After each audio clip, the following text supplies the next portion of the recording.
Okay, so the Quran says that Prophet Yusuf, aka Prophet Joseph, interpreted two dreams for his fellow inmates while he was in prison.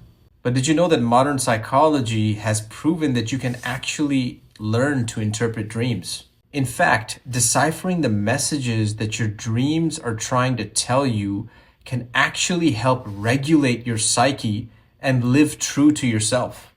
I can already hear the chitter chatter.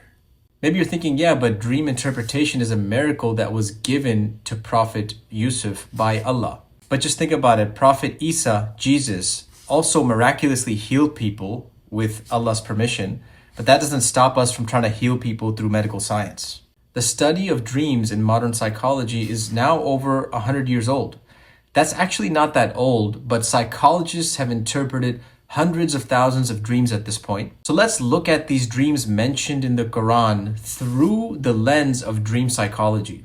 To refresh your memory, the Quran says that one prisoner told Prophet Yusuf that he saw himself pressing wine in his dream, and the other said he saw himself carrying bread on top of his head from which birds ate.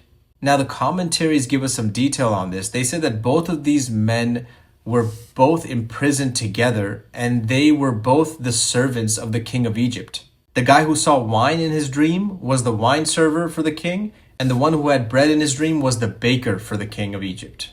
Apparently, the baker had plotted to poison the king, and the winemaker was accused of aiding the baker. So Prophet Yusuf interpreted these two dreams in the following way.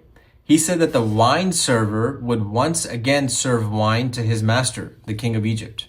And he said that the baker's dream meant he would be crucified and birds would eat from his head. Pretty graphic. The fact that the Quran mentions this is actually pretty exciting because it settles a very big debate that's been going on in the field of psychology ever since it was created, which is, do dreams have meaning? Till this day, a very big sector of the field of psychology claims that dreams are random, regurgitated scraps of thoughts and memories roaming around in our psyches while we're sleeping. They're completely meaningless and only dummies go around trying to figure out what they're trying to say. Just think about it. The fact that therapists don't really ask you what you've been dreaming, that says a lot about where this debate lands in the field of psychology. People really don't take dreams seriously. So the Quran says that dreams in fact do have a meaning. But as a Muslim, are you paying attention to your dreams? Comment if you want a part 2 to this video in which I go into how Jungian psychology views these dreams mentioned in the Quran.